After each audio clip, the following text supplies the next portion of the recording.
Hi, Brian, ZL3XDJ. Just going to do a wee little video. I've been trying 60 meters lately with some CW, 15 watts allowed here in New Zealand. Worked out quite well. It actually has turned out to surprise me to be a really good DX band.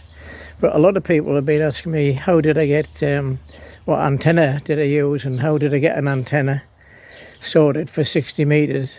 Originally I did try a dipole on 60 meters, about 7 meters up. It didn't actually do that well, really. So what I wanted to do was get a vertical up. So I only had a 40 meter vertical, and so I thought the simple thing would be to convert that into a 60 meter vertical. So we're just going to go over here, have a bit of a look to see what I did. There's no there's no magic DX answer, you know. There's I can go out and buy a big beam and a linear and, you know, power my way through to what I want, but I don't really want to do anything like that. So we'll just go and have a look to see what I did to get on 60 meters with a decent signal. So as I say, I tried a dipole first, which is just up here behind me actually. I don't know if you can see it up there somewhere. There's a 60 meter dipole. Didn't seem to get anywhere with it. I'm not quite sure why.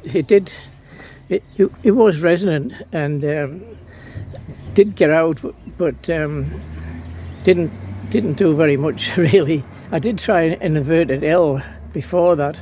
That was actually even worse. I'm not sure why, but anyway, I'll just turn this camera on. You'll be able to see what I've done. See the dipole bit this way.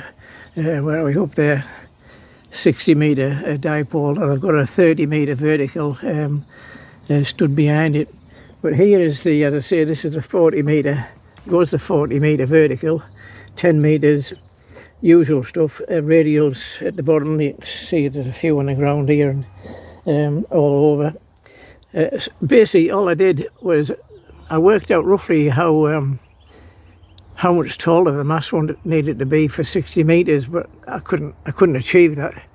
So all I did is took the wire off, added about another, I'm not sure exactly, don't quote me on this, added about another 3 meters, and I just helically wound it slowly. Can't see here, but helically wound it slowly down the mast like this, in the back out there, and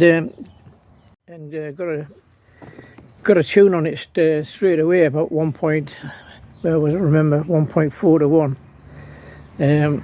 So went on the air with it on 60 meters on 5354. It seems to be a nice spot to be because a lot of other countries are on different frequencies, but that one seems to merge in with everybody. And it worked really well. Very simple. As I say, you know, you can any band you want to work, you know, if you can't really get out and all the rest of it, you know, simple thing is just go and buy yourself a big beam and you know, stick that up and stick a big amplifier on the end of it, and that'll make some difference. But I'm definitely not going to do that. So as I say, simply got a bit of wire, coiled it round and round all the way down until I got a tune on 60 meters. Sorry about the sunlight. It's the first time we've had sunlight for a while. Got a tune on 60 meters, and we've been surprised with some contacts into Scandinavia, Europe, and into the UK on 15 watts. I'm really surprised because I've never tried 60 before, and I to be honest, I don't really understand the propagation yet with it. And why 15 watts does travel around the world really well. So if anybody knows the propagation secret is to 60 meters, let me know, because every other band that I've tried with 15 watts, you know, it's been a bit of a struggle. But 60 meters, it just seems to love QRP.